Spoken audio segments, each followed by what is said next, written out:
बिस्मिल्लाहिर्रहमानिर्रहीम। अस्सलाम वालेकुम। माय नेम इज़ डॉक्टर सबा सईद। हम लोगों ने बच्चे लास्ट टाइम जो डिस्कस किया था वो ग्लाइकोसाइड्स का पार्ट 1 था। आज हम ग्लाइकोसाइड्स के रिमेनिंग सेक्शन डिस्कस करेंगे। उससे पहले हम देख लेते हैं एक ब्रीफ सा इंट्रोडक्शन कि ग्लाइकोसाइड्स क्या होते हैं। ग्लाइकोसाइड्स जो है हमारे पास ऑर्गेनिक कंपाउंड्स होते हैं जो दो किस्म की चीज़ों से बने होते हैं। One is the sugar moiety and the other is non sugar moiety या नॉन शुगर सब्सटेंस। जो शुगर सब्सटेंस है उसको ग्लाइकॉन कहते हैं और जो नॉन शुगर सब्सटेंस होता है उसको हम क्या कहते हैं जी, ए ग्लाइकॉन कहते हैं। इसकी ड्रग्स में हम लोग डिजिटालिस, ग्लिसराइजा और मस्टर्ड पढ़ चुके थे। आज फिर हम इसको एक जो ओवरव्यू दे लेते हैं ताकि आप लोगों को इसको दोबारा आसानी हो देखने में। तो बच्चे हमारे पास डिजिटालिस होता है। डिजिटालिस को और क्या क्या कहते हैं? डिजिटालिस को कहते हैं जहर अल कश्तबीन।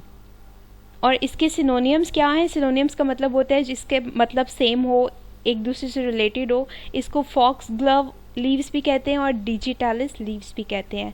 इसका बायोलॉजिकल सोर्स क्या है? इसका बायोलॉजिकल सोर्स है डिजिटालिस परप्यूरा और इसकी फैमिली क्या है? सक्रोफुलेरिएसी। और इसकी एक्टिविटी होने के लिए ज़रूरी है कि 0.3% ऑफ टोटल कार्डिनोलाइड्स इसमें प्रेजेंट हो। कार्डिनोलाइड्स जो हैं वो वाली सब्सटेंसेस होते हैं जो इफ़ेक्ट करते हैं हार्ट के ऊपर और हार्ट डिजीज़ को ट्रीट करने में मददगार होते हैं। तो कितनी कंसंट्रेशन होगी? तो ये डिजिटॉक्सिन एक्टिव होगा कार्डियक में बच्चे 0.3%। ये आपने याद रखना है। और इसकी family is Scrophulariaceae. After collection from the field leaves are dried immediately at a temperature not exceeding 60 degree centigrade and are stored in moisture proof container. अब जितने भी ये हमारे पास अगर पॉलीमर्स आप देख लें, ग्लाइकोसाइड्स देख लें, अल्कलाइड्स देख लें, बच्चे बहुत कम ऐसे होंगे जिनका टेम्परेचर 60 से ऊपर जाएगा, क्योंकि मोस्टली जो है ये 60 डिग्री सेंटीग्रेड पे स्टेबल रहते हैं। उसके बाद ये डिग्रेड होना शुरू हो जाते हैं। ये इसके लीव्स हैं। इसके फ्लावर्स पर्पल कलर के थे, वो मैंने प्रीवियस लेक्चर में आपको दिखा दिए थे। यूजेस इसके हम डिस्कस कर चुके हैं। कार्डियोटॉनिक होता है, कंजेस्टिव कार्डियक फेलियर में यूज़ होता है, बाकी डायूरेटिक्स में यूज़ होता है। ये भी हम लोग डिटेल में डिस्कस कर चुके हैं। उसके बाद हमारे पास आता है जी सना मक्की। आप लोगों ने अभी ये कोरोना के दौरान बहुत सुना होगा। ये जो क्वैक्स होते हैं, नीम हकीम होते हैं, इन्होंने बड़ा बच्चे इसको मशहूरी मिली थी सना को। इन्होंने कहा था जी इससे शर्तिया कोरोना का इलाज जो है ना वो पॉसिबल है, लेकिन it end ups to intestinal infection. जिन लोगों ने सना के लीव्स थे, उसके जो पत्तियां थी, उनका कावा बना के पिया तो उनको इन्फेक्शन हो गया था। तो वो डॉक्टर्स के लिए एक और नया चैलेंज बन के सामने आ गया था। तो इसीलिए कहते हैं कि विदाउट जो है प्रिस्क्रिप्शन कोई भी चीज़ लेना it should be illegal. It is illegal, लेकिन बस वो कम्युनिटी में कुछ इस तरह है कि घरेलू टोटके लोग इस्तेमाल करना शुरू कर देते हैं, फिर उसके इतने साइड इफ़ेक्ट्स होते हैं और फिर आपको पता है मसले बढ़ते जाते हैं जी। सना मक्की, इसकी दो कमर्शियल वैरायटीज़ हैं, अलेक्जेंड्रियन और इंडियन। जो अलेक्जेंड्रियन है वो कहाँ से obtain होती है? कैसिया एक्यूटिफोलिया से। और जो इंडियन है वो कहाँ से obtained होती है? कैसिया एंगस्टिफोलिया से। अलेक्जेंड्रियन जो क्वालिटी है या किस्म है इसकी वो हमें मिलेगी कैसिया एक्यूटिफोलिया से, और जो इंडियन इसकी किस्म है वो हमें मिलेगी जी कैसिया अंगुस्टिफोलिया से। इसकी फैमिली हमारे पास कौन सी है? इसकी फैमिली है जी लिग्यूमिनोसी। अब इसके एक्टिव कॉन्स्टिट्यूएंट्स कौन कौन से हैं? सेनोसाइड्स है, एलोइमोडिन है। यूजेस हैं जी इसके purgative, cathartic, laxative and for weight use. इसके ऑफिशियल प्रेपरेशंस सेना फ्लूइड एक्सट्रैक्ट, सेना सिरप एंड सेना पाउडर। इसकी यूजेस देख लें, वही है जी सेना is free of astringent effect. Astringent effect क्या होता है? जो प्रोटीन्स को प्रेसिपिटेट कर दे। तो इसमें कोई टैनिन्स नहीं है इसके एक्टिव कॉन्स्टिट्यूएंट्स में, तो इसमें एस्ट्रिंजेंट इफेक्ट भी नहीं है। तो कहते हैं जी प्रोटीन को ये प्रेसिपिटेट नहीं करता। Senna leaves are used as laxative, irritant, purgative due to the presence of anthraquinone derivatives. किसके अंडर ये आता है? एंथ्राक्विनोन डेरिवेटिव्स के अंडर आता है जी। एज ए लैक्सेटिव यूज़ होता है, पर्गेटिव भी यूज़ होता है, लेकिन इरिटेंट होता है। पर्गेटिव इफेक्ट ऑफ सेना is not followed by the constipation, इससे जो है वो कब्ज़ नहीं होती। सेना का जो डिसएडवांटेज है, it causes griping but it is overcome by admixing powdered senna with carminatives. तो अगर इसको कार्मिनेटिव से जो है वो मिक्स कर देंगे तो इसका जो ग्रिपिंग इफेक्ट है वो कम हो जाएगा। ये सेना देख भी लें आप, इस तरह की इसकी पत्तियाँ होती हैं, जिस तरह ग्रीन टी हम बनाते हैं यूजुअली उसी तरह इसको यूज़ करते हैं लोग इसका कावा बना के, और कहते हैं जी ये बहुत इफ़ेक्टिव है, ये ट्रीटमेंट में यूज़ होती है नंबर ऑफ़ डिजीज़ के। और कुछ लोगों ने तो ये भी कहा था कि सुन्नत है बीमारियों में इस्तेमाल करना। ऑल्दो इसका कोई एक रेफरेंस होता होगा पीछे, कोई ऑथेंटिक सोर्स माइट भी हो, I am not sure about that, लेकिन इसकी भी बच्चे डोज है कि आप कितना इस्तेमाल कर सकते हैं। किसी भी चीज़ का अगर ज़्यादा ज़रूरत से ज़्यादा इस्तेमाल किया जाए तो obviously that is poison. Poison की बहुत सारे ग्रीक फ़िलासफ़र्स डेफिनेशन इस तरह देते हैं जी कि ज़रूरी नहीं है कि पॉइज़न हर वो जहरीली चीज़ हो जो हम खाएं, हर वो चीज़ जो हम मिकदार से ज़्यादा खाएं वो जहर है। तो सेना आपको ये कोरोना से भी याद रहेगी कि लोगों ने सेना मक्खी का बहुत मिसयूज़ किया था, तो उनको इसके कॉन्सिक्वेंसेस, इसके साइड इफ़ेक्ट्स देखने पड़े। जी देखा देखा लग रहा है ये पौधा, मेरा नहीं ख्याल कि कोई भी क्लास में ऐसा बच्चा होगा जिसने ये पौधा ना देखा हो। इसको क्या कहते हैं? इसको कहते हैं जी कवार गंदर। इसके नाम क्या है? एलो, ये ड्राइड जूस लैटिक्स, इसका अंदर वाली जो एक लैटिक्स होता है, गमी सा चिपचिपा स्टिकी सा एक मैटर निकलता है, वो यूज़ होता है इसका। Aloe is dried juice latex of leaves of aloe perryi. ये स्पेलिंग अपने नोट्स में ठीक कर लीजिएगा, इसके ओरिजिनल स्पेलिंग्स PERRYI हैं। एलोफिरॉक्स एंड एलो बार्बाडेंसिस, जो सबसे ज़्यादा कॉमनली अवेलेबल सोर्स है दैट इज़ एलो बार्बाडेंसिस। इसकी फैमिली क्या है? इसकी फैमिली इज़ लिलिएसी। क्या फैमिली है जी इसकी? लिलिएसी है। इसका geographical source Africa, India, Pakistan, ये सारे गर्म इलाकों में बहुत बआसानी मिल जाती है। इसके कॉन्स्टिट्यूएंट्स कौन कौन से हैं जी? इसके कॉन्स्टिट्यूएंट्स हैं बार्बालोइन, एलिनोसाइड एंड एलो इमोडिन। इसके जो ज़्यादातर इफ़ेक्ट होता है, जो पर्गेटिव एक्शन होता है इसका, वो किस में होता है? एलो इमोडिन में होता है। और बच्चे इसकी बहुत इंपॉर्टेंट पिल्स बनती हैं, पिल्स में एलो यूज़ होता है, जो यूज़ करते हैं फर्दर कॉन्स्टिपेशन को रिलीव करने में। तो ये पर्गेटिव के तौर पे यूज़ होता है for treatment of healing of Burns and aberrations, क्योंकि इसका बड़ा सूदिंग एक्शन होता है। तो ज़ख्मों पे अगर इसको लगाया जाए तो उसकी इंटेंसिटी, उसकी इन्फ्लेमेशन कम हो जाती है। To soften and moisturise skin, ये कॉस्मेटिक्स में यूज़ होता है क्योंकि it is reportedly having moisturising effect. तो स्किन को क्या करता है? मॉइस्चराइज करता है। ऑफिशियल इसकी कौन कौन सी प्रेपरेशंस हैं जी? ऑफिशियल इसकी 4 प्रेपरेशंस है। Compound benzoin tincture, aloe tincture, aloe pills, aloe and mastic pills. फिर हमारे पास कौन सा सब्सटेंस आता है जी? कैसिया अमलतास। ये भी बहुत सारे लोगों ने बच्चे देखी होगी, इसके भी कॉमन होते हैं, इतनी कोई ये यूनिक नहीं है। अमलतास जो है इसको गोल्डन शॉवर भी कहा जाता है। इसका कॉमन नाम क्या है जी? गोल्डन शॉवर, और इसका उर्दू नेम क्या है? अमलतास। तो बायोलॉजिकल सोर्स क्या है अमलतास का? Dried ripe fruit of cassia fistula. ये जो है इसका ये ब्लैक इस तरह, ये क्या है? ये dried ripe fruit of cassia fistula है। फैमिली इसकी लिग्यूमिनोसी है। जियोग्राफिकल सोर्स इसका पाकिस्तान है, इंडिया है, इंडोनेशिया है और वेस्ट इंडीज़ है।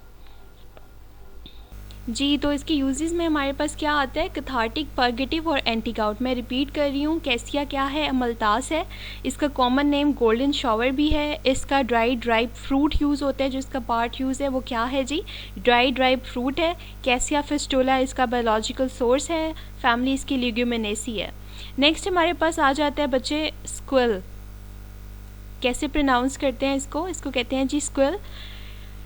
इसका बायोलॉजिकल सोर्स जो है वो है अर्जीनी इंडिका। ये इसको सी अनियन भी कहते हैं, समंदरी प्याज, सी अनियन इसका कॉमन नेम है। Dried fleshy scales of bulb of Urginea maritima और इर्जीनी इंडिका। ये जो इसके बल्ब्स हैं, ये अंदर वाला इसका जो स्ट्रक्चर होता है ड्राइड फ्लैशी, ये इस्तेमाल होता है बच्चों एज अ मेडिसिनल कॉन्स्टिट्यूएंट। इसमें से इसकी फैमिली क्या होती है, लिलिएसी। और इसके कॉन्स्टिट्यूएंट्स कौन कौन से होते हैं? जो हमारे पास इम्पॉर्टेंट कॉन्स्टिट्यूएंट्स हैं स्क्विल के, वो हैं जी सिलेरिन, सिलेरिडिन ए, ग्लूकोसिलेरिन और प्रोसिलेरिडिन। इसका एक इफ़ेक्ट जो है वो मिलता जुलता है जी डिजिटालिस से। डिजिटालिस की प्रॉपर्टीज़ भी सेम कार्डियोटॉनिक थी और स्क्विल जो है वो भी कार्डियोटॉनिक के तौर पे इस्तेमाल होता है। हेयर टॉनिक फॉर डैंड्रफ, खुश्की बालों से ख़त्म करने के लिए इस्तेमाल होता है। एंटी इमेटिक है, वॉमिटिंग को डिप्रेस करने के लिए या कीमोरिसेप्टर जोन की डिप्रेशन में यूज़ होता है, जिससे वॉमिटिंग बंद हो जाती है। एक्सपेक्टोरेंट है और डायूरेटिक है। नेक्स्ट हमारे पास क्या आता है? नेक्स्ट इस बच्चे रेवन चीनी, दैट इज़ रुबाब। रुबाब इस ड्राइड राइजोम्स, ये जो आपको नज़र आ रही हैं ये राइजोम्स हैं इसकी, इसके कलर को देख लें ये किस तरह की होती है। And roots of Rheum officinale, Rheum palmatum and Rheum emodi. क्या सोर्सेज हैं इसके बायोलॉजिकल? इसके बायोलॉजिकल बच्चे 3 सोर्सेज हैं, दैट कुड इधर B रीम officinale, Rheum palmatum and Rheum इमोडी। इसकी फैमिली क्या है? पॉलीगोनेसी है। बहुत इंपॉर्टेंट है रुबाब। रुबाब अक्सर जो है बच्चे पेपर्स में लिखने के लिए आ जाता है, ये आपकी थ्योरी में रुबाब आता है, ये इंपॉर्टेंट है। उसके अलावा इसका जियोग्राफिकल सोर्स क्या है, कहाँ कहाँ पाई जाती है? चाइना में वाफर मिकदार में पाई जाती है, नेपाल में, सेंट्रल एशिया में, यूरोप में, साउदर्न साइबेरिया में एंड नॉर्थ अमेरिका में। इसके केमिकल कॉन्स्टिट्यूएंट्स क्या हैं? इसके केमिकल कॉन्स्टिट्यूएंट्स बच्चे अगर आप इसका बायोलॉजिकल सोर्स याद कर लेते हैं तो बड़े आराम से आप इसका कॉन्स्टिट्यूएंट्स भी लिख सकते हैं। जिस तरह इसका नाम रीम इमोडी है तो इसका एक इम्पॉर्टेंट कॉन्स्टिट्यूएंट क्या होगा? इमोडिन और एलो इमोडिन। यूज़ होती है एज अ लैक्सेटिव और अगर इसकी डोज बढ़ा दें तो एज अ कैथार्टिक यूज़ होती है। फिर हम देखते हैं हमारे पास कौन सा सब्सटेंस है जी, ग्लिसराइजा, मुलट्ठी। इसकी फैमिली क्या है? लिग्यूमिनेसी। बोटैनिकल नेम इसका क्या है? Glycyrrhiza glabra. इंग्लिश नेम इसका लिकोराइस है, उर्दू नेम इसका मुलट्ठी है। और इसका पार्ट यूज़ कौन सा होता है जी? रूट्स एंड राइजोम्स इसके इस्तेमाल होते हैं। इसके बच्चे कॉन्स्टिट्यूएंट्स कौन कौन से हैं? इसके इंपॉर्टेंट कॉन्स्टिट्यूएंट्स हैं ग्लिसराइजिक एसिड और ग्लूक्रोनिक एसिड। इसके uses demulcent, expectorant, flavouring agent.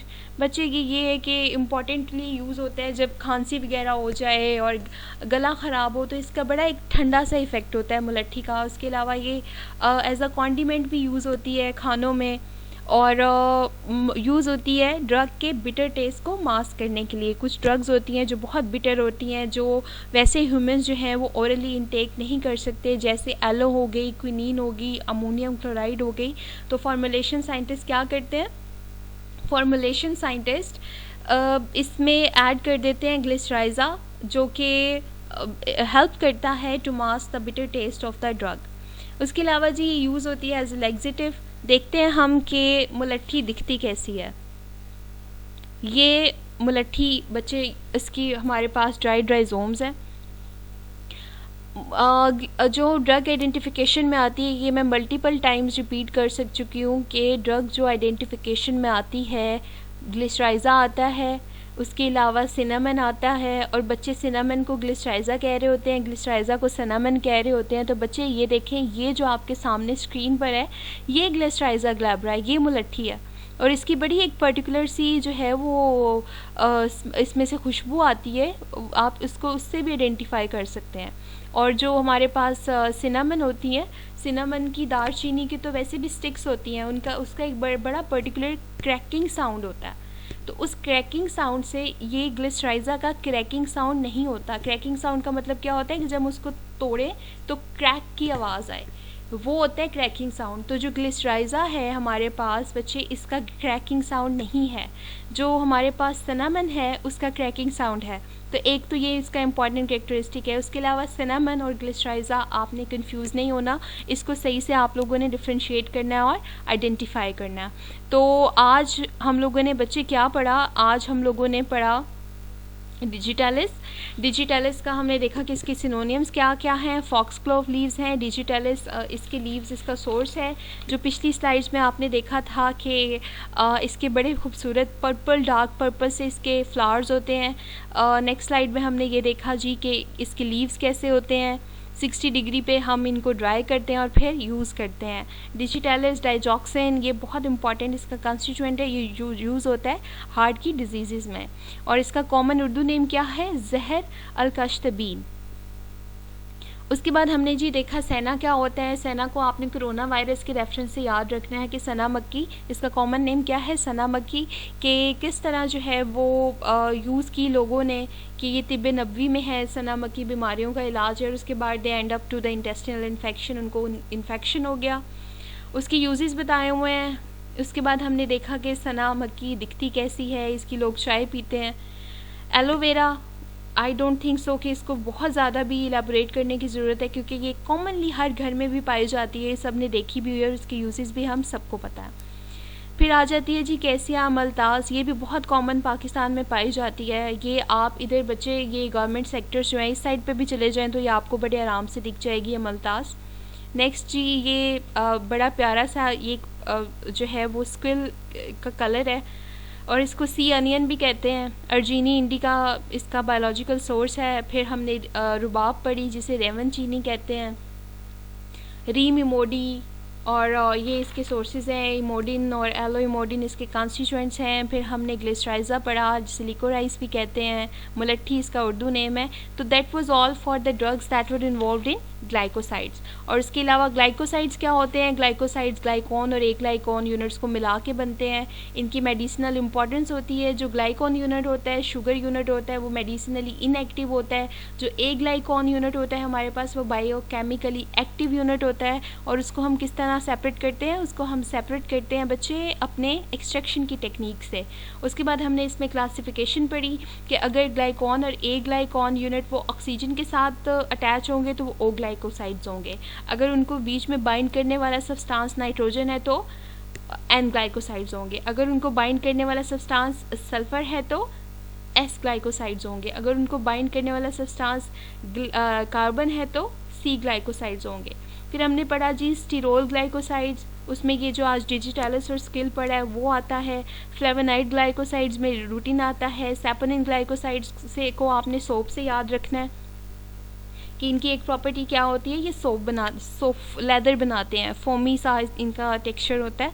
एंथ्राकिनोन glycosides में बच्चे सना मक्खी आती है, कवार आती है और रेवन चीनी आती है। सियानोफोर ग्लाइकोसाइड्स में वाइल्ड चेरी आती है। उसके अलावा हमने ट्राइटरपेनिक ग्लाइकोसाइड्स पढ़े, अल्कोहल ग्लाइकोसाइड्स पढ़े, इलेक्ट्रॉन ग्लाइकोसाइड्स पढ़े, आइसोथायोसाइनेट ग्लाइकोसाइड्स पढ़े। इनका इतना इंट्रोडक्शन काफ़ी है जो हमने प्रीवियस लेक्चर में किया है, इससे ज़्यादा आप लोगों ने नहीं लिखना। और आपको ये क्लियर होना चाहिए कि on the basis of linkage इसकी कितनी क्लासिफिकेशन है? 4 हैं। और on the basis of chemical nature of aglycone कितनी क्लासिफिकेशन है बच्चे? इसकी 9 है।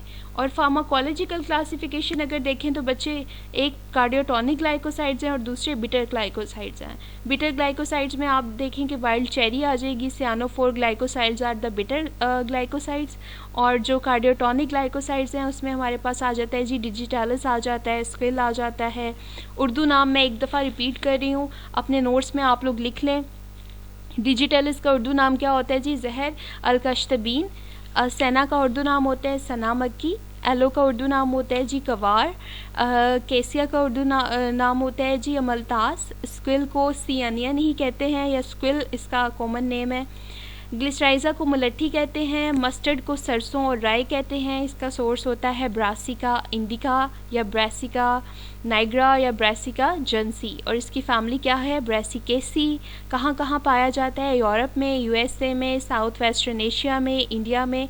और ये दिखता कैसा है? ये हमने प्रीवियस लेक्चर में देखा था। और इसके केमिकल कॉन्स्टिट्यूएंट्स कौन कौन से होते हैं जी? सिनेग्रिन, फिक्सडाइल और प्रोटीन्स होते हैं। एज अ काउंटर इरिटेंट क्या होते हैं? Something which produces surface irritation of skin to reduce deeper inflammation और डिस्कम्फर्ट। ये इसकी प्रॉपर डेफिनेशन है, ये आप लिख लीजिएगा। क्या है जी? Something which produces surface irritation of skin to reduce deeper inflammation और discomfort. Emetics as an emetic use होता है मस्टर्ड, जिसे सरसों या राई कहते हैं, टू इंड्यूस वॉमिटिंग। रूबिफिकेशन क्या होता है? A substance for topical application that produces redness of skin by dilation of capillaries and increase in blood circulation and used in pain। और उसके अलावा कॉन्डिमेंट क्या होता है जी? मसाला जात होते हैं जो फ्लेवर को इन्हांस करते हैं। रुबाब का उर्दू नाम है जी रेवन चीनी, और ये भी एज अ लेग्जेटिव यूज़ होता है, और अगर ज़्यादा अमाउंट में यूज़ किया जाए तो एज अ कैथार्टिक यूज़ होता है। That was all for glycosides. बच्चे, मैंने इसको काफ़ी दफ़ा रिपीट भी कर दिया है। कुछ अगर आपको समझ नहीं आता तो do let me know and don't hesitate to ask any questions. इसको आप लोग अच्छे से रिवाइज़ करें and don't forget to jot down it in your notes. कुछ समझ नहीं आता तो I repeat, you can ask me in comments और in the group we have. तो बच्चे, best of luck and work hard. Take care. अल्लाह हाफिज़।